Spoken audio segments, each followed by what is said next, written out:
Welcome back to Learning Buddy. This is Sir Marvin. At sa episode na ito, ang ituturo ko sa inyo ay kung paano tayo mag-screenshot ng tuloy-tuloy. Magkakaroon tayo ng pagkakataon na makapagbasa ng mahabang text o kaya naman ng photo, ng series of photos, kagaya na lamang kapag tayo ay nag-shopping sa Shopee or sa Lazada.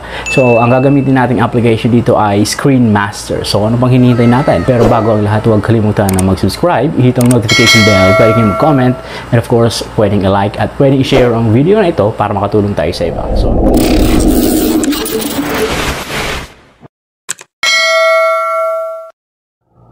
alright, so nandito na nga tayo. Since gagamit tayo ng third-party app, gagamit tayo ng Play Store, punta sa Play Store, at ang ida-download natin na application dito ay walang iba kundi ang Screen Master, gaya ng sabi ko sa intro. So ayan, sinearch ko na nga siya, yung Screen Master na yun, kaya nandyan na siya. So pipindutin ko na lang yan. Type nyo lang Screen Master and then lalabas ito. So ang app na ito ay merong rating 4.1 rather. So meron siyang 65k reviews and 65k reviews or downloads, pareho, reviews and downloads, parehong 65, and may rated na 3. So open ko na lang yan, kayo kapag wala pang ganyan ay i-download. Alright, so pag ito ang lumabas sa inyo, ang i-on natin dyan ay turn screen capture on, no? Or turn on screen capture. I-on lang natin yan. Alright, and then pag lumabas naman ito, ang gagawin dyan ay okay lang. Okay?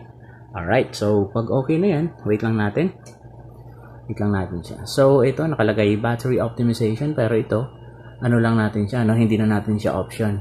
Back lang tayo and then okay na yan. So napindot na natin, nagkulay pula na yung turn on screen capture, kaya okay na yan. So dito ang gagawin natin dito ay tatry na natin siya, no, sa application. So pag nag-out na ako doon, may makikita ako ngayon ng camera logo na gumagalaw-galaw. Kapag ginalaw, ayan, nakikita niya, sumusunod sa akin. Yan, sumusunod siya kahit saan ako magpunta or kahit saan ko siya dalhin. So, yan ang ating button para mag-screenshot. Di ba karaniwan ang ginagawa natin? Ganyan. Tapos, pipindutin natin yung screenshot icon and then, ganyan. So, paano kapag gusto mong mag-screenshot ng marami? No? Pupunta-punta ka pa ba doon? Hindi na. So, simulan na natin ito gamit ang Facebook. Punta ako sa Facebook ko. Ayan, nandito ako sa aking Facebook, nasa newsfeed ako. Ayan, ng mga mga friends ko and mga fina-follow ko na pages and of course, yung mga sites. So, ang gagawin ko ngayon dito ay screenshot ako ng marami. For example, ito. Sa pinaka-top ng aking newsfeed, ito yung camera icon, no? Yan ang pipindutin natin. Yan yung application na Screen Master. Screenshot ko to. Ayan, pag nakita mo to, pindutin ko ang Start Now or pindutin mo ang Start Now. Ayan, nag-screenshot ka na, di ba? And then, ang gagawin mo dyan, right, so okay na yan. So may choice ka dyan, pwedeng i-crop, yan, nakalagay dyan, pwede mo siyang i-crop, pwedeng i-share, pwedeng i-stitch, pwedeng i-save or i-edit. Kung ayaw mo, i-edit mo. Kung gusto mo na or okay na, i-save. Kung gusto mo idugtong sa iba pa, i-stitch. Kung gusto mo i-share right away, i-share. No? Kung gusto mong i-crop, pwede mong i-crop. So, halimbawa ako, gusto kong i-crop. Pindutin ko yung crop. Full screen ko. And then, ayan. Naka-crop siya. Okay? So, pwede kong i-adjust. Alright. So, halimbawa hindi ko siya i-crop. Gusto ko siyang i-share. Pindutin ang share. Of course, masishare siya sa iba't ibang platform. Sa TikTok, sa Facebook newsfeed, o kaya naman sa iba pa, sa chats, etc. Cancel ko yun. Okay. So, ganun lang, no? Tapos, ulitin ko para makita niyo. Screenshot ko to, no? Alright, so okay na yan. And then, ang gagawin natin dyan ay i-save. Save ko siya. Save. Okay na yan. Ngayon, papakitaan ko kayo kung paano mag-screenshot ng mahabaan, maramihan. So, screenshot ko yan. Pindutin ko ulit yan. And then, i-stitch ko siya. Yan. Pag sinabing stitch, parang tatahiin mo siya, di ba? Or idudugtong, di ba? So, idudugtong natin siya sa iba pa na isi-shot natin ngayon. So, pag in-stitch mo nga, ito yung lalabas. Merong X. Nakita niyo yung X. Ayan. X. And then, of course, yung ito, pag pinindot mo to, pwedeng layout siya, no? Kung naka-portrait or landscape. And yung plus, ibig sabihin, magdadagdag tayo ng iba pa. Right? So, pwede rin i-upload o kaya naman ay i-save. So, hindi ko muna i-save kasi nga, gagawa pa or mag-take pa ako ng ibang screenshot or photos. So, pindot ako para dumami. O, dalawa ng ganon, no? Dagdagan natin. O, alisin ko muna yung isa kasi pareho pala sila, sorry. Alright, so meron akong isa. Sunod. Dito naman, halimbawa, yan, pindutin ko lang yung plus sign.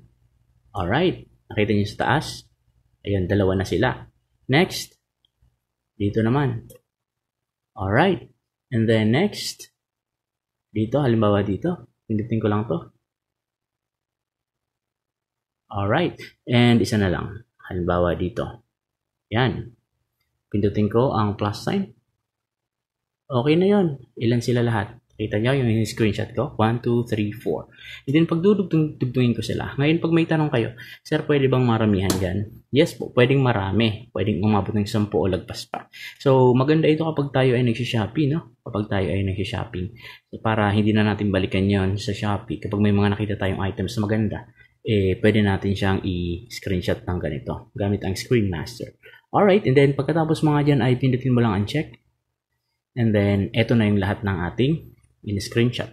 Okay, pakita ko lang. So, yun yung una. Yun yung ikalawa. Nakita nyo, may gunting sa gilid, no? Pwede mong ikat. Pero ito, tuloy-tuloy na to. Yan. Hanggang pang 4. Okay? And then, ang gagawin mo lang dyan, pag gusto mo silang pagdugtong-dugtungin para maging isang full image na mahaba, or one particular image, pindutin mo yon. Ayan, nakita nyo ba yan? Tuto ko sa camera. Yung auto stitch. Nakita nyo ba yung auto stitch? Pindutin mo yung auto stitch. Auto stitch, processing. Processing na yung auto stitch natin. And okay na. And then, makikita mo ngayon yung save. I-save mo siya. Nakita mo yung save? Save mo siya. Pindutin ang save. And then, alright.